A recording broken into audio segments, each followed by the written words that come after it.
चलिए चाय पर चर्चा की शुरुआत मौसम से। पहाड़ों पर बर्फ गिर रही है। इस बर्फबारी को देखने के लिए और इसके खूबसूरत नजारों को अपने कैमरे में कैद करने के लिए सैलानी वहां पर पहुंच रहे हैं। हिमाचल इन दिनों सैलानियों से गुलजार है। पर्यटक दिलकश नजारों को देखकर खुश हो रहे हैं, तो पर्यटन उद्योग से जुड़े लोग भी पर्यटकों को देखकर गदगद हैं। और हम स्टूडियो में बैठकर गदगद हैं। सीजन की देखिए ऐसी शुरुआत देखकर होटल और पर्यटन उद्योगों से जुड़े लोग जो हैं उनके चेहरे खिल गए हैं। होटल्स में एडवांस बुकिंग जोरों पर है। ऐसे में ज्यादा से ज्यादा पर्यटकों को लुभाने के लिए होटल कारोबारी आकर्षक डिस्काउंट्स भी दे रहे हैं। देखिए पूरी रिपोर्ट।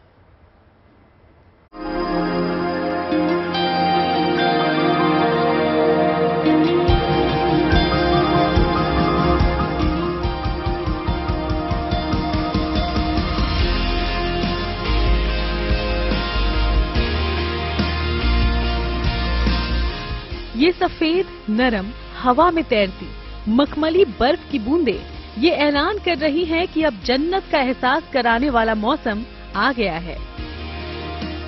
बर्फबारी से जहां पहाड़ी इलाके अपनी खूबसूरती निखारने में लगे हैं, मन मोह लेने वाले नजारे सैलानियों को अभी से ही लुभाने लगे हैं। जाहिर है सर्द ऋतु का आगमन हो रहा है। मौसम रंग बदल रहा है। यही मौसम, यही रंगत, यही बर्फबारी देखने तो सैलानी कश्मीर और पहाड़ी इलाकों का रुख करते हैं। इन दिलकश नजारों को देखकर लगता है मानो ये किसी जन्नत से कम नहीं। इस मौसम में सैलानियों को भी मौका मिल जाता है कि वो अपनों के साथ इस खूबसूरत पल को सुकून के साथ जी सकें। शिमला में इन दिनों आलम कुछ ऐसा ही है। शिमला में इन दिनों भारी संख्या में सैलानी पहुंच रहे हैं और होटल में एडवांस बुकिंग करवा रहे हैं, जिसमें उन्हें 30 से 40% का डिस्काउंट भी मिल रहा है। वीकेंड तो ऑलमोस्ट ठीक ही होते हैं, अबाउट 50 to 60% ऑक्यूपेंसी शिमला की रहती है। पर हमें उम्मीद है कि जैसे कल और आज भी थोड़ी सी बर्फबारी हुई है नारकंडा में, तो इससे उम्मीद है कि वो लोग वीकेंड के अलावा और भी आएंगे थोड़ा सा बर्फ देखने। आसपास वाले जो स्पेशली चंडीगढ़, पंजाब, हरियाणा, दिल्ली है, ये लोग आ जाते हैं बर्फ देखने। तो हमें उम्मीद है कि आगे काम चलना चाहिए। नवंबर में पहाड़ों पर हो रही बर्फबारी ने पर्यटन उद्योग की उम्मीदों को आसमान पर पहुंचा दिया है।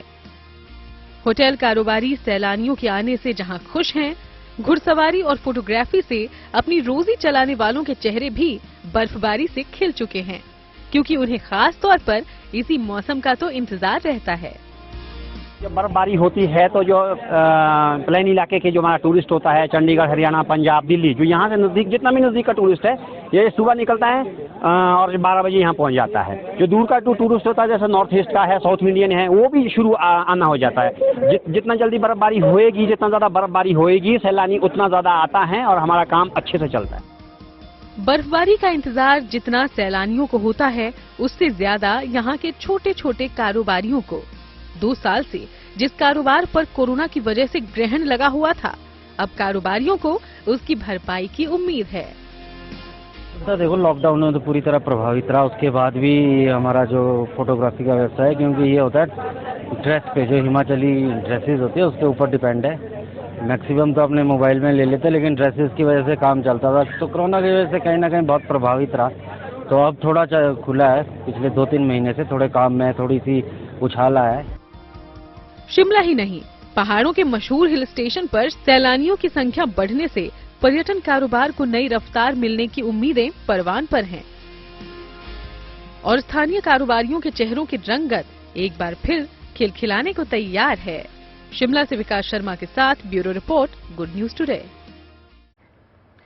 पहाड़ों पर पड़ रही बर्फ मैदानी इलाकों में आने वाले दिनों में सर्दी बढ़ाने की मुनादी कर रही है। हल्की सर्दी तो एंट्री ले भी चुकी है। आने वाले दिनों में आपको बता दें कि पारा और लुढ़कने वाला है। ऐसे में खुद को ठंड से बचाना बेहद जरूरी है। देखिए, मैं तो ठंड से बचने के लिए यहाँ पर गर्मा गर्म चाय पी रही हूँ, क्योंकि मेरी थोड़ी सी हालत नासाज है। लेकिन आपकी तबीयत खराब है तो आप भी चाय की चुस्कियां ले सकते हैं। चलिए, ठंड से बचाने का एक और ऑप्शन हम आपको अभी बता देते हैं और लिए चलते हैं ट्रेड फेयर में, जहां पर खादी ग्राम उद्योग का स्टॉल, और यहाँ पर आपको मिलेगी शानदार पश्मीना शॉल। तो आपको ठंड का अच्छा रक्षा कवच मिलने वाला है।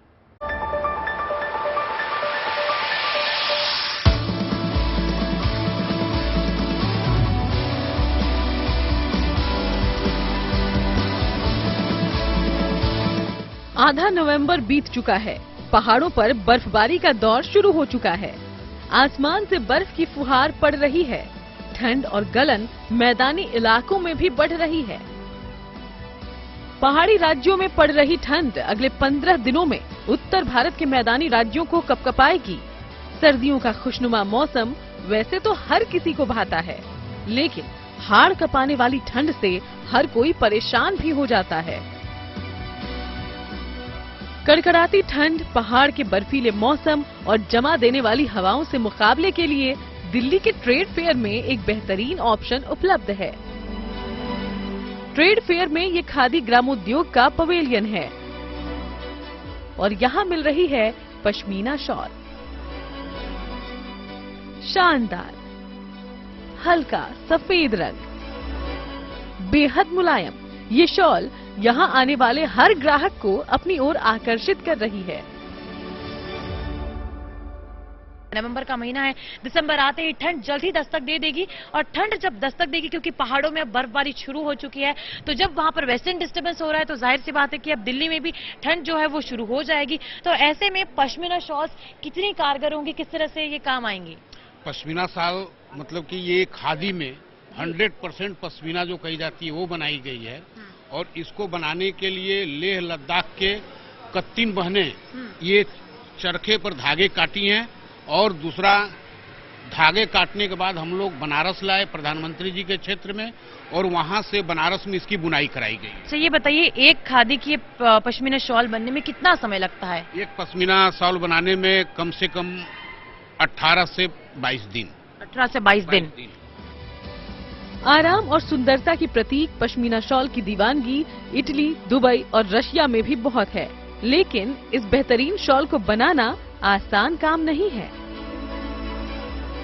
हम तक पहुंचने से पहले एक लंबी प्रक्रिया से ये शॉल गुजरती है। लेह लद्दाख की भेड़ों के ऊन और बनारस के बुनकरों के हुनर का नतीजा ये पश्मीना शॉल लोगों को गर्माहट देने के साथ साथ प्रधानमंत्री मोदी के आत्मनिर्भर भारत और लोकल फॉर वोकल के संकल्प को और मजबूत कर रही है। लेह लद्दाख में खादी ग्रामोद्योग आयोग 100 महिलाओं को रोजगार दिया, बनारस में 18 बुनकर को रोजगार दिया। तो सबसे बड़ी चीज महिला सशक्तिकरण के तरफ हम लोग लेह लद्दाख में जो कदम बढ़ाए, और लेह लद्दाख और बनारस प्रधानमंत्री जी के क्षेत्र को जोड़ा गया। यानी कि ये जो शॉल तैयार है लेह लद्दाख और बनारस के कारीगरों द्वारा निर्मित किया गया। ट्रेड फेयर के खादी ग्रामोद्योग पवेलियन में दर्शकों को सूट, साड़ी, चप्पल, जैकेट, खाने पीने, हर्बल कॉस्मेटिक्स और इसके साथ ही डेकोरेशन का सामान भी मिल रहा है। खास बात यह है कि पश्मीना शॉल की तरह ये सभी सामान भी मेड इन इंडिया यानी भारत में ही भारतीय कारीगरों द्वारा तैयार किए गए हैं। Tejashree Purandare, good news today. बात सर्दी की हो रही है और इससे बचने के लिए लोग कई तरह की जुगत लगाते हैं। गर्म कपड़ों के अलावा खान पान के जरिए भी सर्दी का सामना करते हैं और सर्दी में चाय, कॉफी, कहवा लोगों के फेवरेट ड्रिंक्स बन जाते हैं। लेकिन आज हम आपको एक और विंटर ड्रिंक के बारे में बताने जा रहे हैं। बिल्कुल, ये विंटर ड्रिंक है अरबी कहवा। ये पानी में से बनता है और दूध से भी बनता है। सर्दी में ये चाय, कॉफी का एक ऑप्शन हो सकता है। तो चलिए हम आपको लिए चलते हैं हैदराबाद, जहां कहवा की डिमांड ठंडक बढ़ने के साथ बढ़ गई है।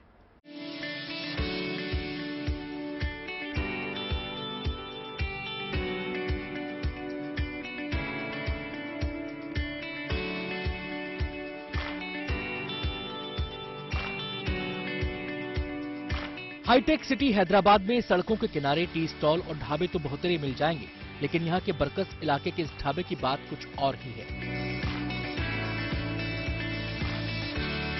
दरअसल इस ढाबे पर मिट्टी की प्यालियों और शीशे के ग्लास में कहवा मिलता है, जिसका मजा लेने दूर दूर से लोग यहाँ आते हैं।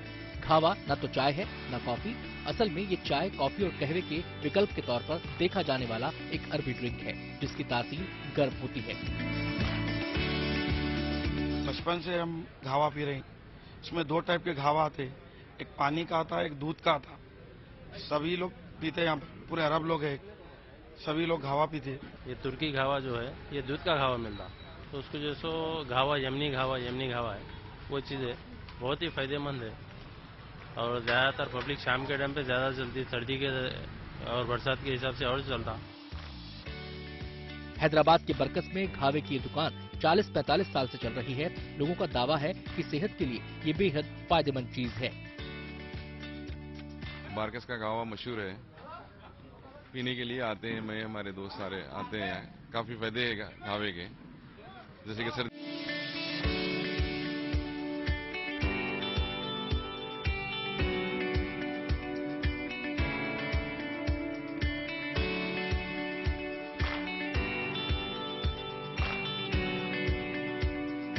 हाईटेक सिटी हैदराबाद में सड़कों इस साल G20 समिट की अध्यक्षता इंडोनेशिया ने की थी, लेकिन आपको बता दें कि अगले साल के लिए G20 की अध्यक्षता भारत को मिल गई है। आज बाली में G20 मुलाकातों का महामंच बना रहा। प्रधानमंत्री ने दुनिया के दिग्गज नेताओं से वहां पर मुलाकात की और इस दौरान प्रधानमंत्री मोदी और सदस्य देशों के राष्ट्रीय अध्यक्षों के बीच गर्मजोशी साफ नजर आई। देखिए, खास बात यह रही कि बाली की धरती पर इस बार भारत और देश के प्रधानमंत्री का जलवा साफ तौर पर नजर आया। यहां पर आई महाशक्तियों ने न सिर्फ प्रधानमंत्री की बातों को गौर से सुना, बल्कि भारत की धमक सम्मेलन में साफ तौर पर सुनाई दे रही थी और दिखाई भी दे रही थी। और ताजा अपडेट फिलहाल ये है G20 सम्मेलन का कि वहां बाली से प्रधानमंत्री नरेंद्र मोदी भारत के लिए रवाना हो चुके हैं।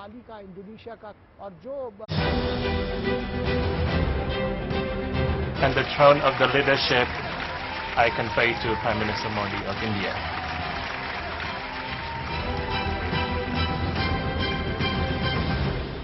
हिंदुस्तान का कद दुनिया की नजरों में कितना ऊंचा है, इंडोनेशिया की धरती पर इस एहसास को हर किसी ने महसूस किया।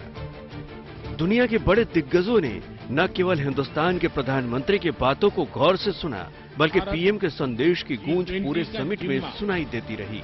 ऐसे समय ले रहा है जब विश्व जियोपॉलिटिकल तनावों, आर्थिक मंदी, खाद्यान्न और ऊर्जा की बढ़ी हुई कीमतों और महामारी के दीर्घकालीन दुष्प्रभावों से एक साथ जूझ रहा है। सम्मेलन के अंतिम दिन इंडोनेशिया ने G20 की अध्यक्षता भारत को सौंप दी और इसी के साथ ही संगठन को आगे ले जाने का दायित्व भारत पर आ गया। And the throne of the leadership I convey to Prime Minister Modi of India. आज मैं ये आश्वासन देना चाहता हूं कि भारत की G20 अध्यक्षता इंक्लूसिव, एम्बिशियस, डिसिसिव और एक्शन ओरिएंटेड होगी। इंडोनेशिया की राजधानी बाली में प्रधानमंत्री मोदी की मौजूदगी बेहद असरदार रही। अध्यक्षता मिलने से पहले ही विश्व पटल पर भारत की अहमियत को समझी जा रही थी और भारत का ये विश्वास पीएम मोदी की बॉडी लैंग्वेज में भी झलका। ये आत्मविश्वास जब जब वो वैश्विक नेताओं से मिले, उनके इस आत्मविश्वास को पूरी दुनिया ने देखा। इस आत्मविश्वास के बूते ही पीएम ने भी इस विश्व मंच से अपनी हर बात दो टूक लहजे में कही। स्पष्ट शब्दों में पीएम ने ये साफ कर दिया कि भारत G20 की अध्यक्षता के मायने समझता है। G20 को शांति और सौहार्द के पक्ष में एक दृढ़ संदेश देना होगा। यह सभी प्राथमिकताएं भारत की G20 अध्यक्षता की theme one earth, one family, one future में पूर्ण रूप से समाहित है। प्रधानमंत्री मोदी ने इंडोनेशिया के इस महामंच पर न केवल अपना प्रभाव छोड़ा, बल्कि एक राष्ट्र के तौर पर भारत की सोच और समझ का असर भी सदस्य देशों पर साफ नजर आया। पीएम ने यहां आए सभी नेताओं से मुलाकात की और उनकी हर मुलाकात गर्मजोशी से भरी हुई थी। कई मौकों पर अमेरिकी राष्ट्रपति और पीएम मोदी की शानदार केमिस्ट्री ने साफ कर दिया कि आज दुनिया में भारत का कद क्या है। अगले साल G20 का महामंच भारत में सजने वाला है। जाहिर है दुनिया इस वक्त जिस उथल पुथल से गुजर रही है, उसके बाद ये जिम्मेदारी और भी महत्वपूर्ण हो गई है। लेकिन G20 के सदस्य देशों को भारत के नेतृत्व और पीएम मोदी की दूरदर्शिता पर भरोसा है और भारत भी जानता है कि विश्व को ऐसे मजबूत और असरदार मंचों की बेहद जरूरत है। बाली से गीता मोहन के साथ bureau report, good news today.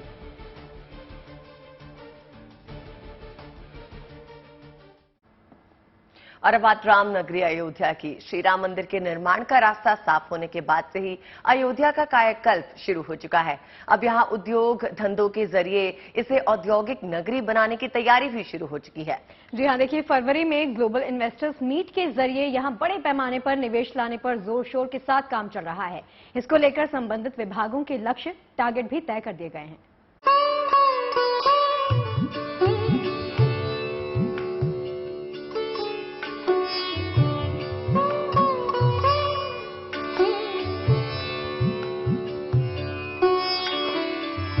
भगवान श्री राम की नगरी अयोध्या, जहां रोम रोम में बसती है श्रद्धा और आस्था।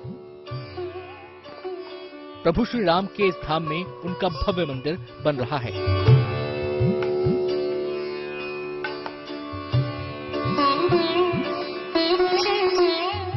राम नगरी को पर्यटन के एक बड़े केंद्र के रूप में विकसित तो किया ही जा रहा है। इस धार्मिक, सांस्कृतिक और पर्यटन नगरी को आने वाले समय में एक और पहचान मिलने जा रही है, और वो पहचान होगी औद्योगिक नगरी की।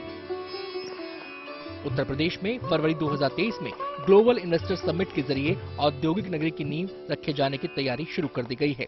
उद्योग धंधों को बढ़ावा देने के लिए करीब 13,000 करोड़ रुपए के निवेश का लक्ष्य रखा गया है। औद्योगिक विकास विभाग को 11,000 करोड़ जबकि एमएसएमई को 16,000 करोड़ रुपए का लक्ष्य दिया गया है। जो ग्लोबल इन्वेस्टर समिट होने जा रही है फरवरी 2023 में, उसके लिए औद्योगिक विकास विभाग को 11,000 करोड़ निवेश कराने का लक्ष्य दिया गया है जनपद में, और एमएसएमई को 1,600 करोड़ रुपए का दिया गया है। इसके लिए औद्योगिक विकास विभाग और जिला उद्योग केंद्र के माध्यम से, दोनों के माध्यम से ही प्रयास किए जा रहे हैं। निवेश के माध्यम से नए उद्योग लगाने के साथ ही पुराने उद्योगों की कार्यक्षमता बढ़ाई जाएगी। निवेशकों को यूपी सरकार नए उद्योगों के लिए सब्सिडी और छूट देने के साथ हर संभव सहूलियत देगी। निवेश के लिए देश विदेश में रह रहे उद्यमियों से संपर्क किया जा रहा है। मकसद अयोध्या के साथ साथ यूपी के विकास का है। अयोध्या के विकास का, सर्वांगीण तरीके से इसके विकास की, इनकी रोडें ठीक की जा रही हैं, घाटों का निर्माण किया जा रहा है, होटल्स को बुलाए जा रहे हैं, साथ साथ में जो है वो अनेक जो तीर्थ स्थल हैं उनको भी व्यवस्थित किया जा रहा है। तो वो काम चल रहा है। विदेशी निवेश भी लाने के लिए, विदेशी निवेश के लिए एयरपोर्ट लाया जा रहा है। अयोध्या में तमाम तरह के विकास के काम चल रहे हैं और निवेशकों के उत्साह दिखाने से इसका कायाकल्प होना लाजमी है। जाहिर है, इससे न सिर्फ उद्योग धंधों का विकास होगा बल्कि बड़े पैमाने पर रोजगार के अवसर भी बढ़ेंगे। अयोध्या से बनवीर सिंह के साथ bureau report, good news today. Jhansi का जहां पर बनी रेल कोच फैक्ट्री चर्चा का विषय है। ये फैक्ट्री रेल कोच के आधुनिकीकरण के लिए बनाई गई है। झांसी रेल कोच फैक्ट्री आधुनिक तकनीक से पूरी तरीके से लैस है। जी हाँ, देखिए इस फैक्ट्री में रोबोटिक तकनीक का इस्तेमाल किया जा रहा है। यहाँ रोबोटिक कोच पेंट बूथ बनाए गए हैं, यानी इस पेंट बूथ में रोबोट जो हैं वो रेल कोच पर पेंट भी करेंगे।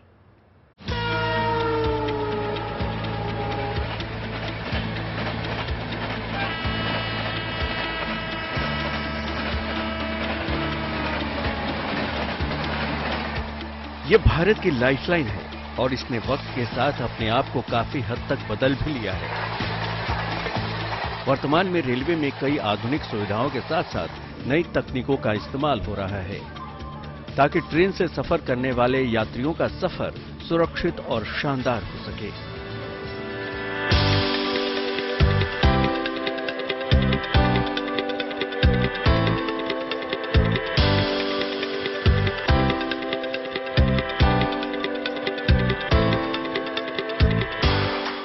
रेलवे में बदलाव के सहभागी बने हैं ऐसे ही कोच फैक्ट्री और इंजन बनाने वाले कारखाने।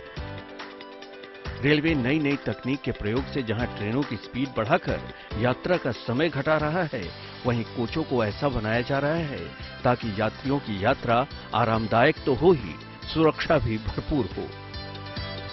झांसी में रेल कोच के आधुनिकीकरण के लिए एक कारखाना बनाया गया है जो एडवांस टेक्नोलॉजी से लैस है। यहाँ रोबोटिक कोच पेंट बूथ बनाए गए हैं, यानी इस पेंट बूथ में रोबोट रेल कोचों पर पेंट करेंगे। भारतीय रेलवे में ये पहली बार होने जा रहा है। –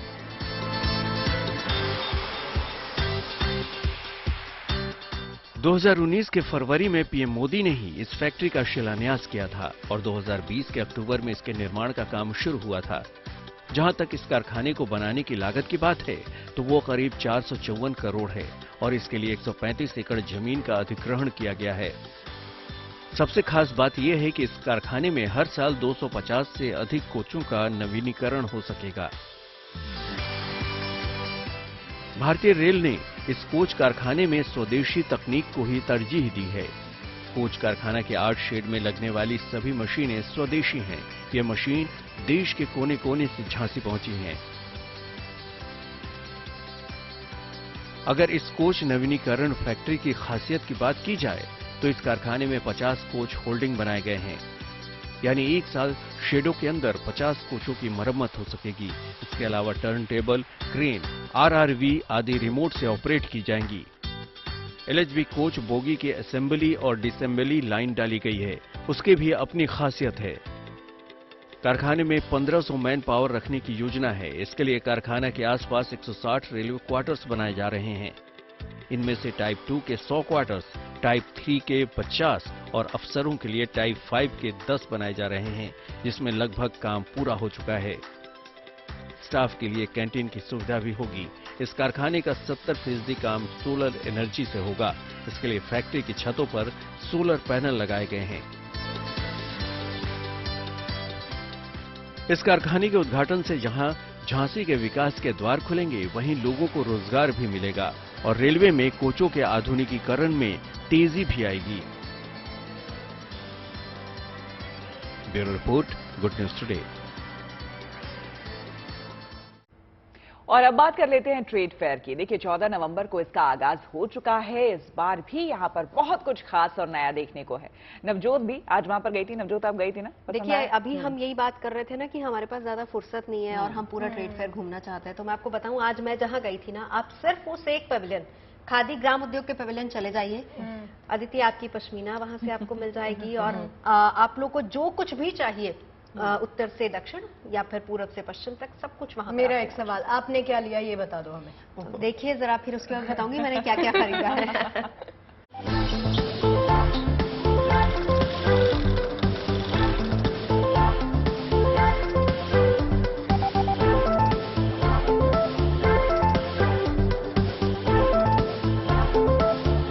इंडिया इंटरनेशनल ट्रेड फेयर, जिसका इंतजार हर किसी को होता है, लेकिन आज मैं आपको एक ऐसे स्टॉल में घुमाऊंगी जहां अगर मैं कहूं कि आपके पास बहुत कम वक्त है और आप पूरे भारत का दर्शन करना चाहते हैं, आप भारत की हर उस चीज को एक्सप्लोर करना चाहते हैं जो हमारी सभ्यता, हमारी संस्कृति से जुड़ी है, तो आपको आना चाहिए खादी इंडिया के स्टॉल पर, जहां पर 250 से ज्यादा स्टॉल्स लगाए गए हैं, जहां पर आपको पूरे हिंदुस्तान की झलक नजर आएगी, जहां पर आपको दिखेगा हिंदुस्तान का एक एक रंग।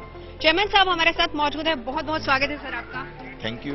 मैंने एक नाम दिया है कि वक्त कम है, तो आइए खादी और आप पूरे इंडिया का दर्शन कर लीजिए। देखिए खादी आपके सामने है और खादी अपने नए रंग रूप में आपके लिए स्वागत कर रही है। देखिए नया रंग रूप मैं भी इसलिए कह सकती हूँ क्योंकि जब मैं पिछली बार आई थी इतने स्टॉल्स नहीं थे, लेकिन इस बार 250 स्टॉल्स, और आप मानेंगे कि दूर दराज के इलाकों से, रण ऑफ कच्छ से भी यहाँ पर लोग आए हैं अपना स्टॉल लगाने के लिए। और मैं जब गई तो उन्होंने कहा कि हमें तो चेयरमैन साहब ने बुलाया है। ये सब हमारे माननीय प्रधानमंत्री नरेंद्र मोदी जी का कमाल है। ये उनकी नई सोच की नई खादी है कि हमने जिस तरीके से खादी को ग्रो होते हुए देखा है, उसमें हम ये कह सकते हैं कि एक फैशन स्टेटमेंट खादी बना है। खादी फैशन स्टेटमेंट बन गया है। पहली बार खादी की खादी ग्राम उद्योग की बिक्री 1,15,000 करोड़ को पार कर गई है और ये रिकॉर्ड अपने आप में सब कुछ दर्शाता है। इस बार कितना आप एस्टिमेट लगा रहे हैं? जरा तस्वीरें इधर भी दिखाइए। देखिए आपको गुजरात का असली रंग यहाँ भी नजर आ जाएगा। इस बार कितना एस्टिमेट लगा रहे हैं?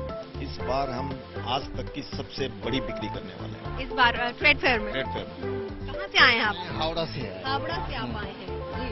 बंगाल में मैं अकेला ही ये काम करता हूँ, तो मेरा माल फैब इंडिया, इटोग्री भी कंपनी भी लेता है।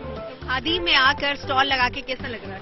अच्छा, बहुत अच्छा, बहुत अच्छा लग रहा है। चलिए, जो बहुत ज्यादा फेमस है आजकल, एक साड़ी मेरे पास भी है, बनारसी साड़ी, जिस पर बनारस के घाट बने हैं, लेकिन ये वो साड़ी है पश्चिम बंगाल की, जहाँ पर आपको महाभारत और रामायण काल की तमाम कलाकृतियां नजर आ जाएंगी। कितना वक्त लगता है इसको बनने में? ये 3 महीना लगता है। 3 महीना लगता है। क्या कहते हैं इसको? इसको स्वर्णचूड़ी बोलता है, स्वर्णचूड़ी बोलते हैं। और ये प्योर सिल्क में प्योर सिल्क में बनता है, प्योर सिल्क। चरखों की डिमांड बहुत ज्यादा है, इसीलिए यहाँ पर बाकायदा आपको चरखे भी मिल जाएंगे। अब चरखा देखिए, एक चरखा क्रांति भी ला सकता है, एक चरखा अंग्रेजों को यहाँ से भगा भी सकता है। एक चीज जो मैं आपसे एक और जानना चाहूंगी वो ये है कि आपने मुझे बताया कि आप खुद वीवर्स के पास जाते हैं, आप खुद लोकल आर्टिस्ट के पास जाते हैं, उनको किस तरीके से कन्विंस करते हैं कि आप आइए, खादी के साथ जुड़िए और हम और आप मिलकर इस देश को आगे बढ़ाते हैं। प्रधानमंत्री जी की खादी के बारे में नई सोच और उनका ये लगाव, ये सब इन हमारे आर्टिजन भाइयों को ताकत देता है। उनको भरोसा होता है कि अब हम वहां जाएंगे तो हमें अच्छी व्यवस्था मिलेगी, अच्छा हमें काम मिलेगा और अच्छी उनके काम की कीमत भी मिलेगी। Let's be vocal for local और फिर उसके बाद लोकल को हमें ग्लोबल तक पहुंचाना है। कैमरा पर्सन अंकित के साथ नवजोत रंधावा, ट्रेड फेयर से।